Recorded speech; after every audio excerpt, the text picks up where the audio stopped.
Happy Friday! Hello, my friends. I'm just going to get right to it today. We have a couple chapters to read. It is a rainy, yucky day outside, but I would challenge you to still try to move your body as much as you can. And sometimes we just have to choose to have a good attitude and to be in a good mood. It's not necessarily what we want to do, and I'm finding myself having to choose those things today. Can't get outside really and walk around and play, but I am finding things to do in my house and keeping myself busy. And just remember the power of your choice and the attitude that you choose and the joy that we do choose. So I would encourage you to think about, what attitude are you choosing today? What mood are you choosing to be in? I know that things are a little bit tricky and kind of unpredictable right now, but we do have the power in our choice. And so let's choose to be happy, and let's choose to find joy, and let's choose to be in good moods and find positive spirits. So that would be my encouragement to you. But we're going to get right to it and read chapter 6, Bullseye. Carnival night was being the worstest night of my life. That's because I kept on losing at every single game. I lost at penny toss, and I lost at ring toss, and I also lost at this stupid fishing booth. Except all you have to do is hang a fishing pole over the table, and somebody just puts a toy on your pole, only I just got a stupid dumb comb on my pole, and that's all. Hey, what kind of stupid dumb prize is this? I said. A stupid dumb comb isn't even a toy, because I can't even play with this stupid dumb thing. Daddy sat me down on a bench. Me and him had another talk, and it was called Stop Saying the Words Stupid and Dumb. And also, I have to appreciate my comb. Just then, I heard a voice holler at me. Ginny B. Jones! Hey, Ginny B. Jones, I've been looking all over the place for you. I turned around. It was my other bestest friend, that Grace. She was holding lots of stuff in her hands. Look, Ginny B, look at all my prizes. I won a shiny plastic car and some pretty barrettes and a delicious red lollipop and 2 rubber bugs and an eraser that looks like a hot dog. See them? See all of my good stuff? Yeah, so? I said. That Grace did a frown at me. How come you said, yeah, so? How come you're being grouchy at me, Ginny B? And why are you just sitting here on this bench? I did a mad breath. I'm appreciating my comb. That's why. Don't you know anything, Grace? Just then, Daddy walked away from that Grace. Just then, Daddy walked me away from that Grace. And he said, I better shape up, little missy, or else we're going home right now. Mother told Daddy to calm down his blood pressure. We have 3 tickets left, she said. Let's all take some deep breaths and start all over again. What do you think, Ginny B? Do you want to try the sponge throw? That sounds like fun, doesn't it? Then Mother held my hand, and me and her went to find the sponge throw, and Daddy kept on doing deep breaths. The sponge throw was right in the middle of the playground. Principal was there. He was standing behind a board with a big clown suit painted on the front of it. Only instead of a face, there was a round hole cut in the board, and Principal's head was sticking out of it. His face and hair were very drippity. That's because kids kept on hitting him with the sponges. It looked like the funnest game I ever saw. I hurried up and got in line, except for just then something terrible happened, and its name is that Jim that I hate got in line right behind me. Boo, he said. You did not scare me, Jim, I said. Yes, I did too. No, you did not. Yes, I did too. And anyway, you shouldn't even be in this line because girls can't throw sponges as good as boys, he said. Yes, they can too, I said, because I even practiced this game at my house, and also I made a bullseye right in my toilet pot, so there. That mean Jim laughed real loud. P.U. Ginny B. Jones plays in her toilet, he hollered. And so all the other kids started laughing too. Just then the sponge lady tapped on me. She handed me 2 soaky, wet sponges. Your turn, sister, she said. Only I kept standing there because all those meanie kids wouldn't stop laughing. Guess what? I don't even know if I can throw these things now because all that laughing is just really ruining my self-esteem, I said. Sorry, sis. Either throw the sponges or get out of line, the lady told me. And so finally I took a big breath and I aimed my sponge at Principal's baldy head and I throwed with all my muscles. Missed him, you missed him, ha ha ha ha ha ha, sang that Jim that I hate. That's how come my temperature boiled over. And I quick spun around and I throwed my other sponge right at that meanie boy's face. It hit him right in the kisser. Bullseye! I shouted, very happy. Then I ran out of that place as fast as I could because I was in big trouble. That's why.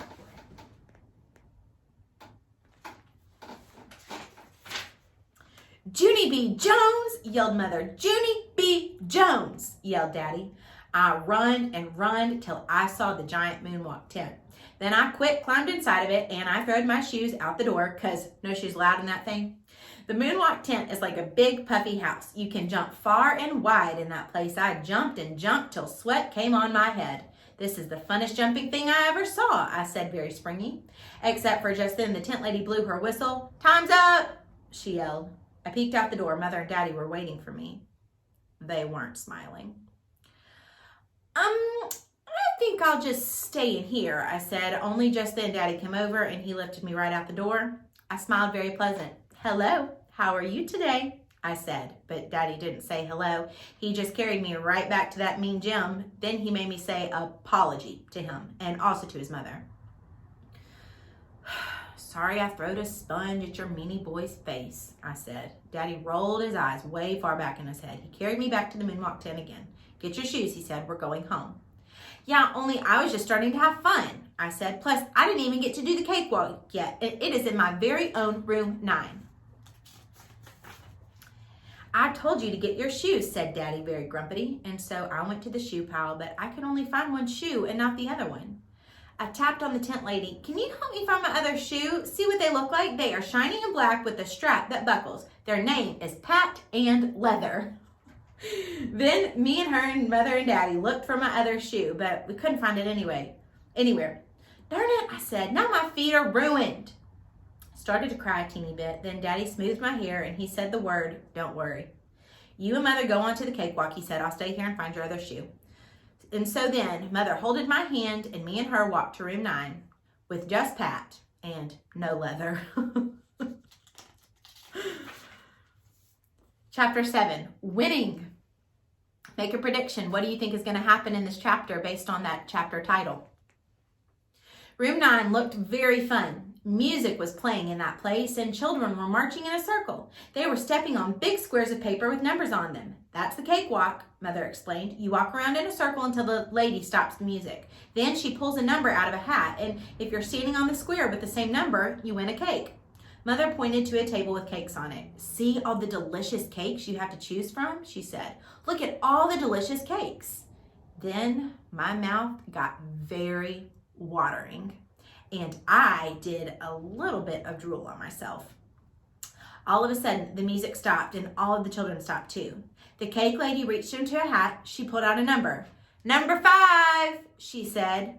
Hey, that's me. I'm on 5, shouted a boy with red hair. Then he ran right to the cake table and picked out a chocolate one for his prize. Yum, I said. This looks like the most delicious game I ever saw. I gave the cake lady my ticket. Guess what? I said, this is my last chance to win a prize, except for I won a comb, and also I got to throw a sponge at a kid that I hate. Plus, I jumped till sweat came on my head, but then I couldn't find my shoe named Leather, and so that's how come I have a sock foot.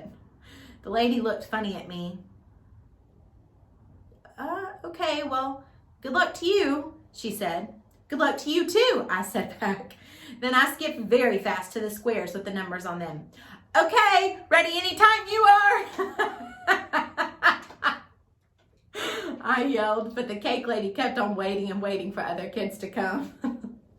Took a very long time. That's how come I got ants in my pants. I did huffing and puffing, then I folded my arms and I tapped my foot very fast. Hey, I'm not getting any younger here, I shouted.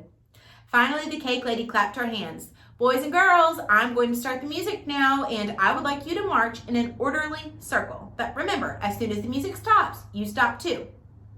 After that, she turned the music way loud. I did my bestest marching. My feet were bouncing and my knees went way high in the air.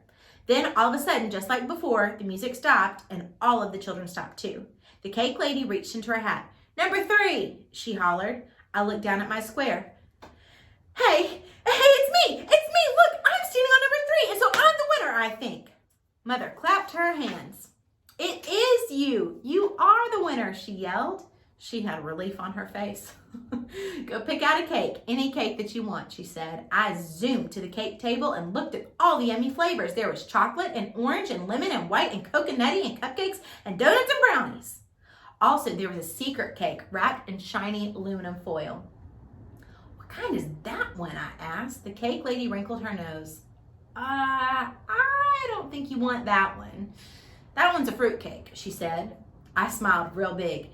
Yeah, I hollered, yeah, for the delicious fruit cake, because fruit is the bestest thing I love, and so that's the one that I pick. Mother shook her head. No, Junie B, it's not the kind of fruit that you think it is. You're not going to like it. I stopped smiling. Yeah, only that is not fair and square of you, because you said that I could pick any cake I wanted, and so now I pick the fruit cake, and you say that I can't have it. Mother rolled her eyes up to the ceiling. Fine, take the fruit cake, she groaned.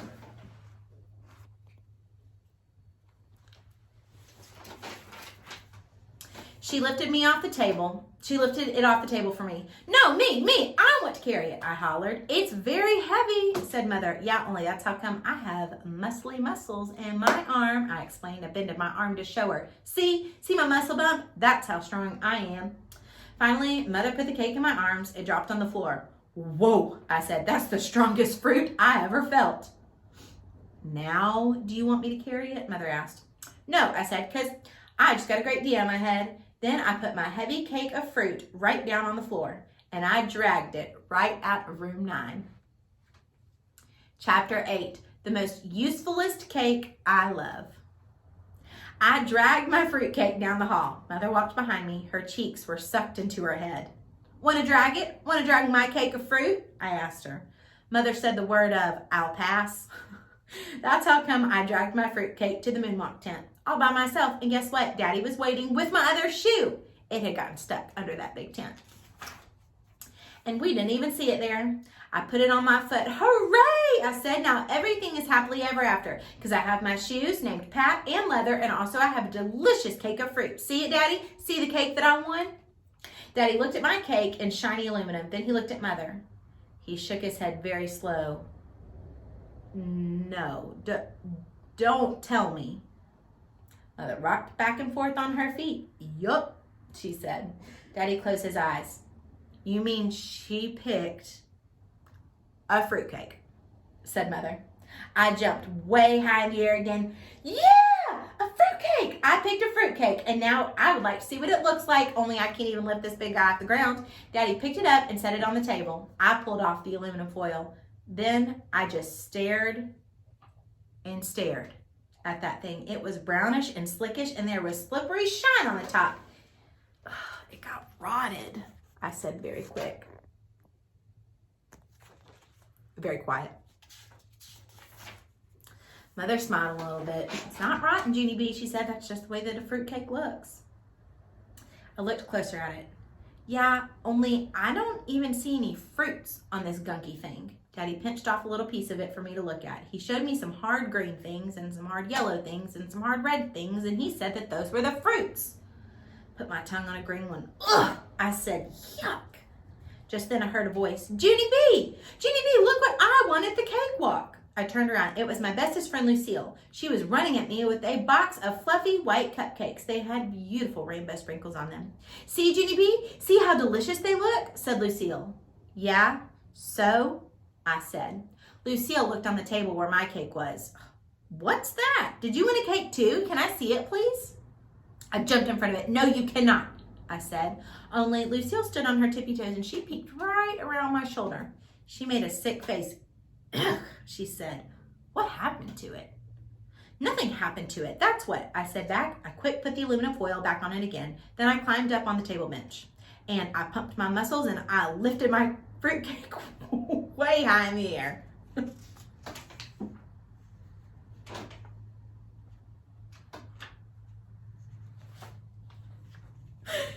This could kill you if I dropped it on your head, Lucille, I said, very straining. Lucille ran to her Nana speedy quick. After that, I got down from the bench and I dragged my cake of fruit all the way to my car. Daddy unlocked the car for me. Get in and I'll set your fruitcake on your lap, he told me. Yeah, only that thing will squish my legs into flatties, I said. And so Daddy put my fruitcake on the seat beside me. I climbed on top of it and buckled up my seatbelt. Hey, I can see out the window whenever I sit on this thing, and it doesn't even smush down, I said. Daddy made a rhyme. Fruitcake, the seat you can eat, he said. Yeah, only I never even want to taste this yucky blucky thing again, I told him. Mother smiled. But that's the great thing about fruitcake, Jeannie B, she said. You never actually have to eat it because it never goes bad. Fruitcake has been known to last for years, said Daddy. And if you ever got tired of it, you just put a bow on it and give it to someone else you ate for Christmas. Then him and Mother laughed and laughed, only I didn't really get that joke. Pretty soon, Daddy drove the car into our driveway. I carried my fruitcake into the house, except for just then it started to slip out of my arms, and so I quick-plopped it right in my kitchen chair. I climbed on top of it again. Hey, look how big I am. I'm all the way raised up to this table. And fruitcake doesn't even hurt my behind. I smiled very happy. This is the most usefulest cake I ever heard of, I said. After that, Daddy carried my fruitcake into my room for me. He put it on my shelf. Then him and Mother tucked me into bed. I waited for their feet to walk away. Then I took my flashlight from underneath my pillow and I shined it on my fruitcake. The aluminum foil sparkled in the dark. It was the most beautiful sight I ever saw. I smiled some more because I'm a lucky duck to win that special thing. And also, I appreciate my comb.